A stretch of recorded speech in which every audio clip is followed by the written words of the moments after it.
Jésus. C'est un nom que tout le monde connaît, évidemment. Mais son histoire, elle est racontée de deux manières très très différentes par plus de la moitié de l'humanité. Pour les chrétiens, il est le Fils de Dieu. Pour les musulmans, c'est un prophète, et un prophète majeur. Alors la question, c'est comment une seule et même figure peut être au cœur de deux récits aussi distincts.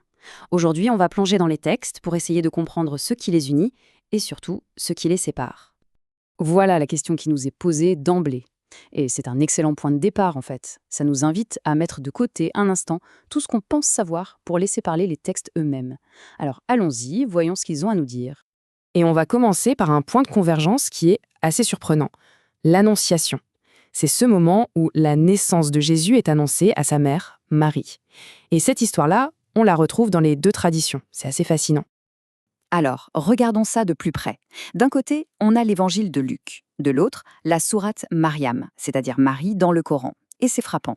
Dans les deux textes, c'est l'ange Gabriel qui apparaît à la Vierge Marie.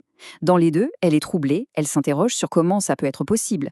Les dialogues se ressemblent énormément. Mais il y a une différence cruciale qui se glisse dans les mots. L'évangile annonce le Fils du Très-Haut, alors que le Coran, lui, parle d'un Fils pur, un signe pour les gens. Et c'est là, dans cette nuance, que tout commence. Et cette distinction, elle nous emmène directement au cœur des divergences théologiques. Une fois qu'on a passé ce récit commun de l'Annonciation, les chemins se séparent, et de manière radicale, sur la question fondamentale de l'identité de Jésus. Finalement, tout tourne autour de ces trois questions. Est-il prophète? Fils de Dieu? A-t-il été crucifié? Pour un chrétien, la réponse est un triple oui, bien sûr. Jésus est divin, il est mort sur la croix et il est ressuscité. Mais pour un musulman, les réponses sont très différentes. C'est un immense prophète, oui, mais ce n'est pas Dieu. Et l'histoire de sa mort est complètement réécrite. Ce tableau, il résume tout ça parfaitement. Son nom, déjà, n'est pas le même. Yeshua en hébreu, ça veut dire Dieu sauve. Issa, en arabe, en revanche, n'a pas de signification particulière. La nature, c'est le point central. Pleinement homme et pleinement Dieu, pour le christianisme, homme pour l'islam.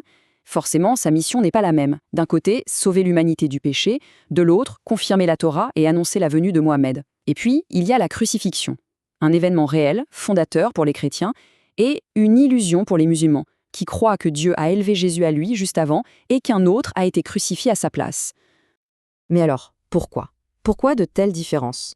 Pour le comprendre, il faut remonter à la source, à la conception même de ce qu'est la parole de Dieu dans chacune des deux traditions. C'est vraiment la clé. Pour l'islam, la chose est très claire. La parole de Dieu, c'est une récitation, un message divin, éternel, qui a été dicté mot pour mot. Cette parole a été transmise par l'ange Gabriel au prophète Mohammed, qui l'a ensuite retranscrite dans un livre, le Coran. La parole de Dieu, c'est donc un livre sacré, parfait, intangible. Et là, la perspective chrétienne, elle est radicalement différente. Ici, la parole de Dieu, ce n'est pas un texte, c'est une personne.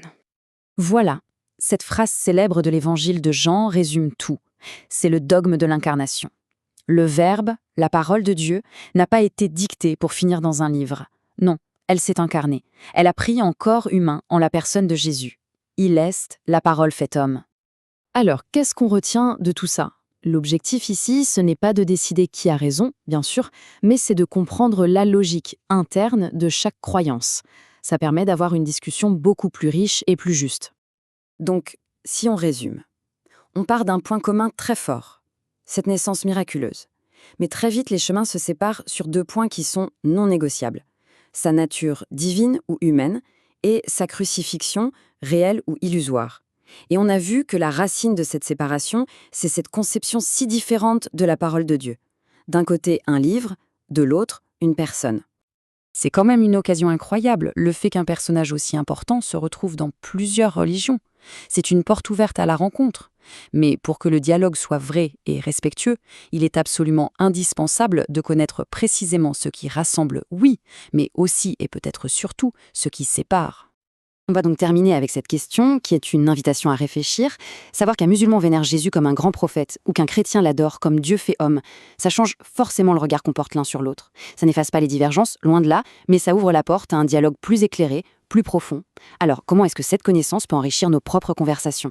À chacun, je crois, de trouver sa réponse.